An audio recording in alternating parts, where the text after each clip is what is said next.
ذاك وتصلح بشواخر دنين رسم فنا خليل وهن وبيسين وشبان بسمي كتير من اليوم لين السفر كان بسير الساخة كادو لسكادو شمل عبد الله ويسير الله وفسير الله من كل شيء أيه نبي خن خالد بسيط وبعدهم بما كورين دومين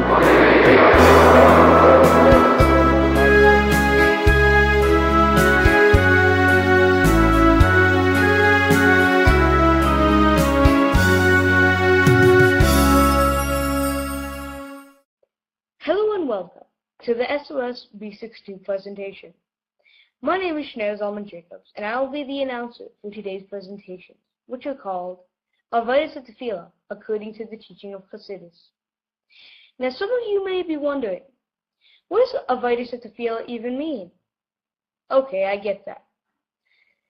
It means the work of davening. But what exactly does that mean? What kind of work do you do for davening? And what is the work during davening? So for that, we've prepared for you a video explaining all about the importance of davening, proper preparations for davening, and etc. So sit back, relax, and enjoy the show. To begin, I'd like to introduce one of my friends, Mandy Pekarsky from San Diego, California. Hey Mandy, how are you doing? Great, Baruch Hashem. Mandy, can you explain us a little about davening? Sure, yeah. Mandy, what does that have to do with davening? Well, basically, the word tefillah also comes from the same church as the word hatayfo. And halacha is brought down from Mishnah. Someone who makes the clay vessel like this one. And the word the Mishnah uses is hatayfo kli ches, which means a somewhat forms a clean vessel. You see, the way you form a cup is by taking a scattered piece of clay and forming them together. When you daven into Hashem, you daven until you become one like this finished cup. And now for davening. As is every other important thing in Yerushalayim, it needs a proper preparation. In Chassidus, it teaches us that there are three things one must do before somebody davens. And they are, number one, going to mikvah. Number two, learning Chassidus. And number three, giving tzedakah. And now we are going to go to the first thing. That is mikvah. And for that, I'd like to introduce Shua and Reuven. They created a slideshow together. Now, Shua, Reuven, take it away. Reuven, what are you doing in the pool? It's the middle of the winter. Mikvah, of course. Oh, wow, that's what we learned in class just yesterday. In Chassidus, the word tefillah, which means immersing in a mikvah, has the same letters as habitol, which means become nullification, as nothingness. As preparation to davening, Chassidim have a minhag to go to mikvah before davening.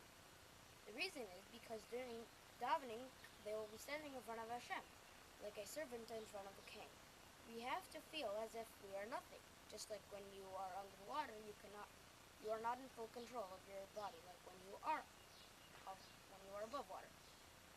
So when we go to mikvah, we hope that this will bring us to recognize the greatness of Hashem, and with that in our mind, we'll be able to daven with more kavanah. Interesting. Thanks. Back to Shnair. This towel gets wetter the more it dries. Anyway, now that we're done with the first preparation of mikvah, we're going to go on to preparation number two. And that preparation is of Chassidus. Now, I understand Levi has made a presentation about that. Levi, take it away. How you doing? Thank you, Levi Weingarten, for that interesting discourse of Chassidus. And now, moving on to tzedakah, it's Mendy Kanikov. Mendy, take it away. Hello there, and thank you for those wonderful presentations. Wait, I'm receiving a call. Hey, it's Menachem Kanikov, because he has another presentation. Menachem, take it away. Oh, well, here's that. Good. Menachem, we're on the air. Why are you eating? You're supposed to be showing us preparations for davening. Well, it actually says not supposed to have a meal before davening, but it's the Chabad minhag to have a little snack like Cheerios, Mizayas, before davening, so your kavanah should be a bit better. I see. Well, carry on then. Yeah. Good. Now that we're done with the preparations for davening, we are now going to go to the davening itself. And now, Menachem Pekoski has a sikha on Adonai Olam, one of the very first pasukim in davening. Mendy, take it away. Sikha on Adonai Olam. A question is asked on Adonai Olam. The beginning of Adonai Olam says, Master of the universe that is king of everything even before it was created. So the question is asked, how is it possible to be a king over nothing? It says clearly that Hashem was king even before everything was created. If you have nothing to rule over, you can't be considered a king. The answer is brought down and it says, the gematria of Adonai Olam is also the same gematria as the word Ein Sof, which means without an end. This means that Hashem is so great and so powerful that even without any creations he can still be a king. This brings out the greatness of Hashem, that he is the greatest of all and doesn't need anything else to be created to be a king. And when we all realize Hashem's greatness and fulfill all his mitzvahs properly, Mashiach will surely come. As we all know, davening is incredibly important. Now, Hasidim held davening in an even higher level. They daven for many hours at a time. To illustrate this, Shneur Zalman Gordon has made a presentation. Shneur, it's your turn. Al tirami barat bisay, mishayas usham kizava, yitwe tave to whatever double viliakam, Immanuel Yazikani, Vatemani is spell, Ania Sisi, Vania Savani is spell, Emily, Taxadikim Yagushmaka, Yishushan, Espanaha.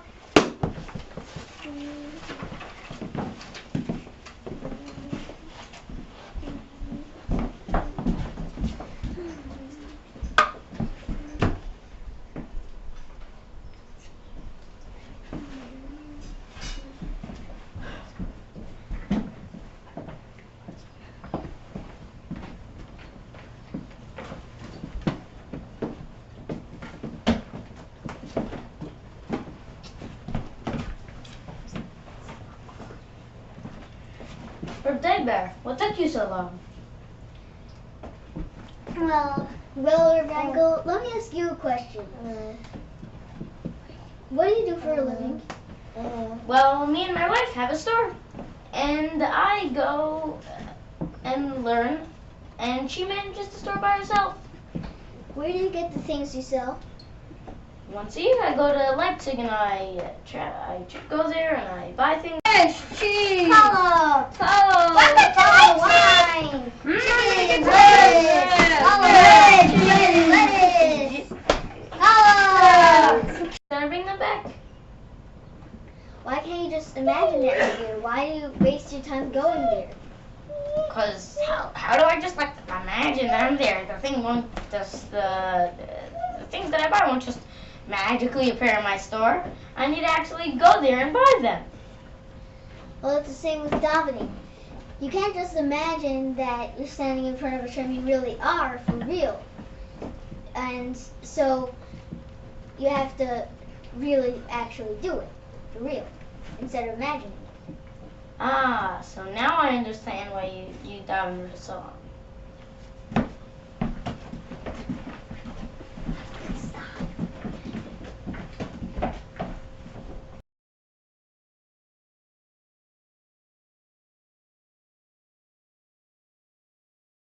To begin, I'd like to introduce one of my friends, Mandy McCarthy from San Diego, California.